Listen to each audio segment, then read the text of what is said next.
Okay, so I fancied making scones today. I've been saying I'm going to make them for ages, and I've been searching around the internet and found a few recipes that I'm taking some influences from, and this is one. It's going to be pumpkin scones. So in here I've got 4 tablespoons of sweetener, 15 grams of Flora light, this one here, so I'll have to point that, and an egg.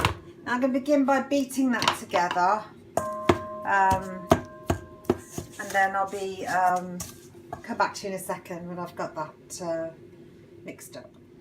Okay, so that's been mixed together. I'm just going to add now 200 grams of pumpkin puree, which I made myself. Ooh, getting a mess there. Okay. So I'm not going to worry too much about the lumps of butter in it. So there we go. So in here I weighed out, it's just, try to get the lid off, regular porridge oats. I've got the organic ones, they're a bit chunky, a bit rougher. And I've whizzed it up in the food processor, the 200 grams of oats. And in there I've got 2 teaspoons of baking powder, a tiny pinch of salt, and a pinch of bicarbonate of soda. Now I'm going to sieve that through there and fold it through.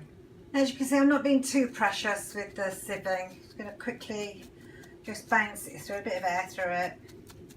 There we go, that'll do. Then I'm going to fold it through. That's fine.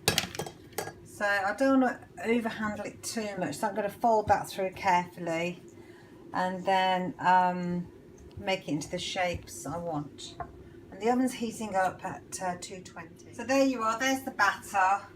And I've just got some more oats, whisked it up to make a rough flour. I'm going to knead that slowly, very lightly with my fingertips, and bring it into a shape I want.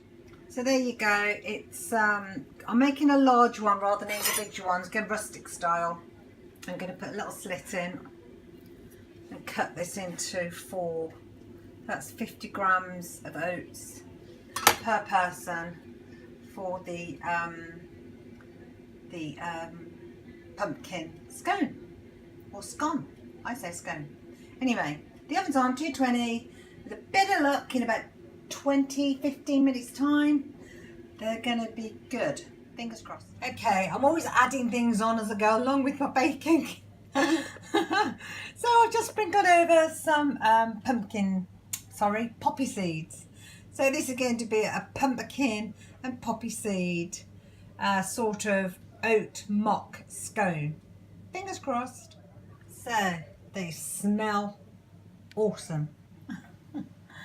And they've risen beautifully. They look really, really nice. They haven't risen too much. They won't, of course, because it's not a refined flour.